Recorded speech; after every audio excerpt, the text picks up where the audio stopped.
एक बात मेरी सुनते जाइएगा और उसको याद रखिएगा कि इस देश को सुधारना है तो सिर्फ दो लोगों को सुधारना होगा। एक वो जो वोट देता है और एक वो जो वोट लेता है।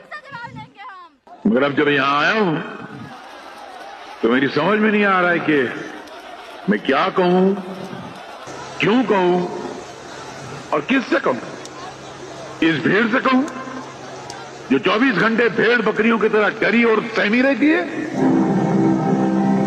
जो देश की रक्षा करना तो दूर की बात है, अपनी मां बहन और बेटियों की रक्षा नहीं कर सकते। हाथ फैलाकर ऐसे लोगों से वोट क्या मांगूं जो खुद पिछले 50 साल से भिखारियों की तरह हाथ फैलाए हुए बैठे। ऐसे बुज़दिल लोग जिनके जमीर मर चुके हैं, जो जुल्म सह सहकर जमीन दोस्त होते जा रहे हैं, ऐसों से मैं क्या वोट मांगूंगा। जिनके मर्दों में, जिनके नौजवानों में मर्दों से कम और औरतों की झलक ज्यादा नजर आती है, ऐसे नपुंसक लोगों के वोट मुझे नहीं चाहिए। मैं जानता हूं कि अगर मैं तुम्हारे हक के लिए किसी लड़ाई के मैदान में कूदा तो बुज़दिलों सबसे पहले तुम दुम दबाकर भाग जाओगे।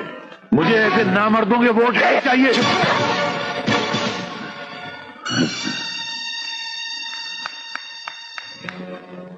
शाबाश, यही चाहता था मैं। अब मुझे परवाह नहीं है कि मुझे वोट मिले या ना मिले, मैं जीतूं या हारूं, मुझे इसकी कोई परवाह नहीं है। मगर जो मैं चाहता था मेरा वो काम हो गया।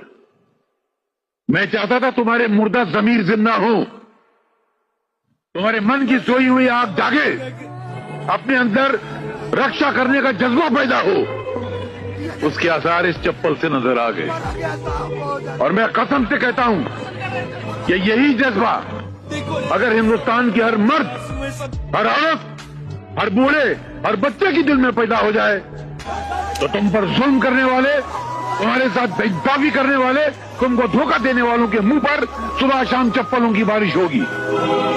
मेरे दोस्तों, एक बात मेरी सुनते जाइएगा और उसको याद रखिएगा कि इस देश को सुधारना है तो सिर्फ दो लोगों को सुधारना होगा।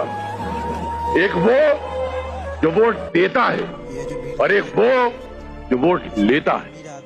अगर ये दोनों सुधर गए तो भारत सुधर गया। शुक्रिया साहब, मुझे माफ कर दो। अरे अरे कोई बात नहीं बेटा, कोई बात नहीं।